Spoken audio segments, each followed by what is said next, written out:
Newcastle United versus Sunderland is up there. ኖርዝ ኢስት ደርቢ ወዳጄ ይህ የዓለም 20ኛው አደገኛው ደርቢ ነው። በሰሜን ምስራቅ እንግሊዝ ካቴድራሎችና ታየን ወንዝ በከበባት ውብ ከተማ የሚንቦገቦግ እሳት።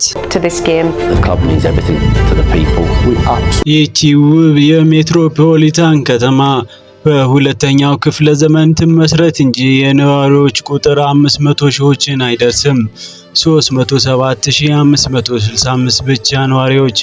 ታዲያ በዚህ ትንሽ የህዝብ ብዛት ደርቢው እንዴት ሊደምቅ ቻለ ማለታችሁ አይቀርምና ከኳስ ተራ ጋር ሰብስክራይብ በማድረግ አብራችሁን ቆዩ። በ16 ኪሎ ሜትር ርቀት ላይ የሚገኙ ሁለት የእግር ኳስ ክለቦች ኒውካስል ዩናይትድ እና ሰንደርላንድ።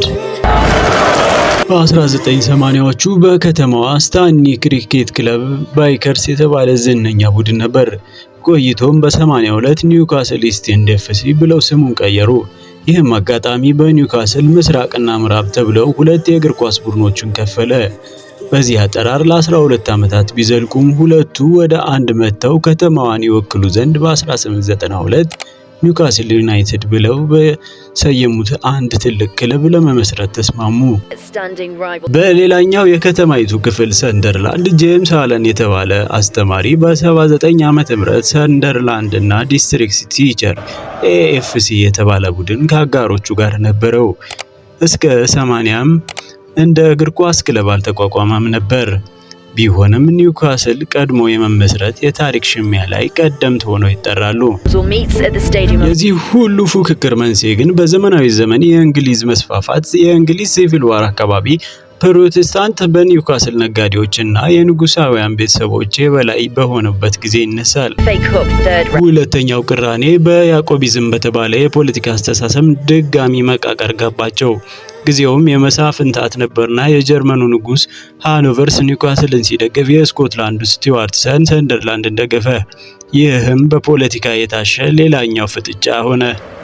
ይሄ ሁሉ ነገር አልፎ በመላው እንግሊዝ ያሉ ክለቦችን በሚያጫውተው ኤፍኤ ካፕ ለመጀመሪያ ጊዜ በ1887 የመጀመሪያ ግጥሚያቸውን አደረጉ። ሰንደርላንድ 2-0 ረታ። ከዛም በ20ኛው ክፍለ ዘመን መባቻ ሴንት ጄምስ ፓርክ በተባለ ቦታ እስከ 120 ሺህ የከተማውን ደጋፊዎች በመያዝ ኒውካስል በቅዱሱ አርብ መቀመጫውን መሰረተ። ይህም ቀሪውን የሰንደርላንድ ክፍል አስቆጣ፣ በንዴትም አሳበደ። ከዚህ ጊዜ በፊትም ምንም አይነት የከፋ ነገር አልነበረም። በዚያ ዕለት ግን ብዙ ደጋፊዎች ቆሰሉ፣ ጸብም ሆነ። በጊዜው የመጀመሪያ ግንኙነታቸው እስከ 9 በሚደርስ ጎል ኒውካስል ሰንደርላንድን ያሸንፍ ነበር። በተቃራኒውም ሰንደርላንድ ደጋግሞ አሸንፎታል።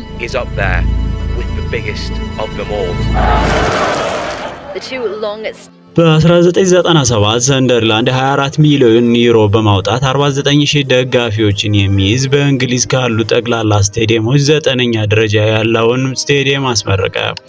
በዚያም መቀመጫውን አደረገ። በዚያ የውድድር ዘመን ሰንደርላንድ በእንግሊዝ ከፍተኛው ሊግ ላይ ከኒውካስል ጋር በሀገር አቀፍ ውድድሮች መገናኘት ቻሉ። በዚህም ሁኔታ የደጋፊውን ስሜት ያየው የከተማው ፖሊስም ከሁለቱም ጋር ውይይትን ተቀመጠ። በኖርቶምብሪያ ፖሊስ ሐሳብ አቅራቢነት በላይት 1000 ደጋፊዎች የኒውካስል ደጋፊዎች ብቻ ገብተው ጨዋታውን እንዲያዩ ተወሰነ። የተቀሩት በቲቪ ይመልከቱ ተባለ። ይህም የቲቪ ቀጥታ እይታ ውድቅ ሆነ፣ ምክንያቱም በከተማዋ ሰላም ታጣለችና።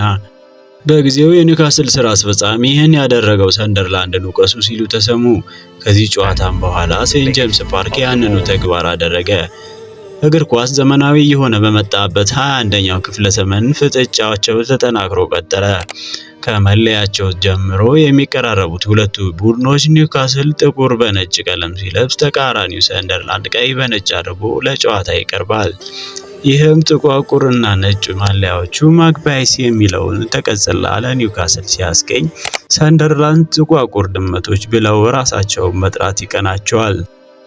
በዚህ ሁሉ የውድድር ግንኙነታቸው ለ157 ጊዜ የተገናኙ ሲሆን 54ቱን ሰንደርላንድ አሸንፎ 53ቱን ኒውካስል ረቷል። የቀረውን እኩሌታ አቻ አጠናቀዋል። ሰንደርላንድ 9-1 የረታበት ሪከርድ የሁለቱ ብዙ ጎል የተመዘገበበት ጨዋታ ነው። ከ50 በላይ ተጫዋቾች ለሁለቱ ቡድኖች ተጫውተው ያለፉ ሲሆን በቅርብ ጊዜያዎች አንዲ ኮል እና ዳኒ ሮስ ጨምሮ በዚህ ሁሉ ጊዜ በመጀመሪያው እርከን ሰንደርላንድ 6 ዋንጫውን፣ በሁለተኛው እርከን 5 ዋንጫዎችን የ2025ን ጨምሮ እንዲሁም 2 የኤፍኤ ካፕ እና 1 የኤፍኤል ካፕ ከፍ አድርጓል። እንዲሁም ማግፓይሶቹ 4 የመጀመሪያው እርከንና 6 የኤፍኤ ካፕ ዋንጫውን ሲያነሱ በተመሳሳይ 1 ኤኤፍኤልን አንስተዋል። በቅርቡ ከ70 ዓመት በኋላ ዋንጫ ያገኙት ኒውካስሎች ሰንደርላንድ በፈረንሳዩ ኬይለርስ-ሉዊስ ድሬይፈርስ ባለሀብትነት እየተመራ በፕሪሚየር ሊግ መብረር አቅቶት የበፊት አቅሙን ማሳየት አቅቶታል። በተቃራኒው ፀሐይ የወጣችለት የሚመስለው ኒውካስል በነዳጅ ሀብት በተሰበሰበ ገንዘብ ሳዑዲ አረቢያው ፐብሊክ ኢንቨስትመንት ፈንድ እጅ ገብቶ እየተሞላቀቀ ይገኛል። የገንዘቡ ልዩነት ከቃል በላይ ነውና የክለቦቹ ልዩነት ሰፍቷል። የሚወዳደሩበትም ደረጃ ለየቅል ነው። በዘንድሮ ዓመት ኒውካስል ለቻምፒዮንስ ሊግ ስፍራ ሲወዳደር ድመቶቹ ፕሪሚየር ሊግ ለመግባት ጣር ላይ ነበሩ። በመጨረሻም ተሳክቶላቸው ከ8 ዓመት በኋላ ወደ ናፈቃቸው ፕሪሚየር ሊግ ተመልሰዋል። በ2025-26 የውድድር ዘመን ያንን ቀለመ ደማቁን ደርቢን የምናይ ይሆናል። Enjoy the magic of the greatest derby in English football. ነበርኩኝ። የኳስተራ ዩቲዩብ ቻናልን ሰብስክራይብ በማድረግ አብራችሁ እንድትቆዩ ጋብዛለሁ።